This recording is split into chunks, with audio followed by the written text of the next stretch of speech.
Halo anak-anak semua, berjumpa lagi dengan Pak Danang. Kita masuk pada tema 3, subtema 3 pembelajaran yang kelima. Nah, pada kesempatan hari ini kita akan mengidentifikasi karya montase dari teman-temanmu. Sebelumnya mari kita berdoa terlebih dahulu. Dan Bapa dan Putra dan Roh Kudus, amin. Terima kasih ya Tuhan, kami akan belajar, berkatilah kami agar dapat belajar dengan baik. Demi Kristus Tuhan dan pengantara kami, amin. Bapa dan Putra dan Roh Kudus, amin. Nah, kita akan belajar bersama. Kemarin kalian sudah membuat montase, ya. Ini ada beberapa karya montase dari temanmu, ya. Nah, pada kesempatan ini kita akan memilih salah satu montase saja. Ya, ini ya. Pak Danang pilih yang ini. Sebenarnya karya montasemu semua itu baik-baik semua, bagus semua, ya. Karena kita pilih salah satu saja, ya. Pak Danang pilih yang ini. Nah, kita akan jawab bersama-sama. Ya, di situ ada pertanyaan di 120. Apa yang kamu ketahui tentang hasil karya temanmu tersebut? Dilihat di sini, oh ini hasil karyanya temanmu dari Tito.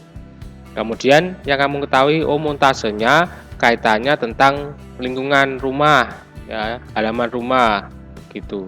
Kemudian yang kedua dilihat apa yang terkandung dalam karya seni montase tersebut. Yang terkandung dalam karya seni montase tersebut. Berarti yang terkandung apa? Oh, keindahan lingkungan di sekitar rumah. Bagaimana pendapatmu tentang hasil karya temanmu tersebut? Nah, ini kamu memberikan pendapat. Misalnya bagus, tapi harus kamu beri penjelasan, ya. Berarti beri pendapat sendiri. Kemudian menurutmu bagian mana yang menarik dari karya tersebut? Yang menarik bagian mana? Kamu jawab, kamu beri alasannya. Apa saja yang ingin kamu sampaikan agar karya seni tersebut dapat lebih baik? Yang ingin kamu sampaikan nanti apa? Misalnya lebih menarik jika ini semuanya diberi warna atau yang lainnya, silahkan. Selanjutnya, apa yang telah kamu lakukan sebagai wujud cinta terhadap lingkungan? Yang sudah kamu lakukan terhadap lingkungan rumahmu itu apa? Misalnya kamu sudah membuang sampah pada tempat sampah. Nah, selanjutnya kamu akan menjawab dari peta pikiran tersebut. Bagaimana kita mencintai lingkungan. Contohnya, mencintai lingkungan itu bagaimana. Kemudian ini bukan contoh mencintai lingkungan. Kemudian ciri-ciri, ya. Ini kamu bisa menjawab ciri-ciri lingkungan yang bersih bagaimana, ciri-ciri lingkungan yang kotor bagaimana. Kemudian kamu simpulkan. Contoh kesimpulannya misalnya, lingkungan yang bersih membuat kita menjadi sehat. Lingkungan yang kotor membuat kita menjadi sakit. Itu contoh saja, kamu bisa membuat kesimpulan sendiri.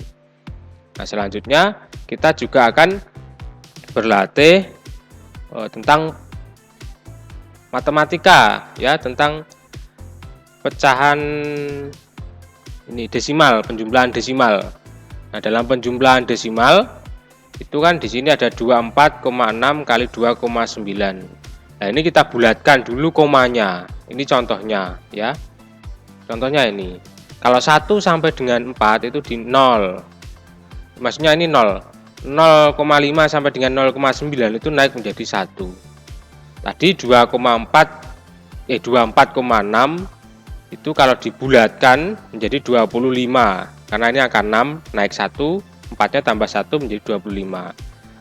Kemudian 2,99-nya ini karena naik 1 maka 2 ini tambah 1 menjadi 3. Maka hasilnya 25 dikalikan 3 sama dengan 75.